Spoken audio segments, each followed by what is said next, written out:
ఆయన బయటకు వచ్చి తన అంబాసిడర్ కారులో కూర్చొని నన్ను కూడా కూర్చోమని సైగ చేశారు. కూర్చున్నాను.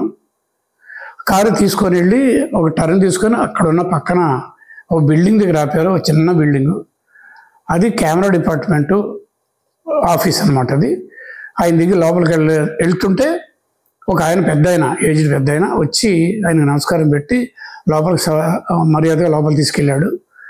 వెనకాల నేను కూడా వెళ్ళాను. ఆయన పేరు రాజామణి గారు.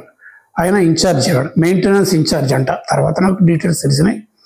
లోపలికి తీసుకెళ్ళిన తర్వాత గురువు గారు నా ఇంకా చూపించి, ఇతని పేరు ఎంవి రఘు, బిఎస్సి డిగ్రీ చేసి తర్వాత డిప్లొమా ఇన్ ఫోటోగ్రఫీ కూడా చేశాడు అని చెప్పి నా ఇంకా తిరిగి, రఘు ఈయన పేరు రాజామణి, ఈ కెమెరాస్ అన్నిటికీ మెయింటెనెన్స్ ఇన్ఛార్జి, ఆయన నీకు పర్మిషను ఐడెంటిటీ కార్డులన్నీ డీటెయిల్స్ ఇస్తారు, నువ్వు అవన్నీ తీసుకొని ఆయన చెప్పిన టైంకి డైలీ రావడం అనేది గుర్తుపెట్టుకో, నేను వస్తాను సాయంత్రం వరకు ఉండి ఆయన ఇచ్చిన తర్వాత నువ్వు ఇంటికి వెళ్ళు అని చెప్పి ఆయన వెళ్ళిపోయారు. నేను ఒక్కసారి కుంగిపోయాను. ఎందుకంటే నా ఊహల్లో ఉన్నది వేరు, ఇక్కడ జరుగుతుంది వేరు.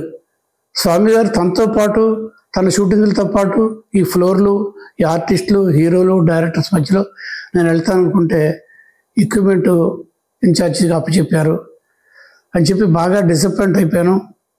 కళ్ళేమో నీళ్ళు కూడా వచ్చినాయి. ఆయన దగ్గర తీసుకోలేదేంటి, ఇక్కడ పెట్టారేంటి అని మనసులో బాధపడ్డాను. కానీ ఏం చేయగలను?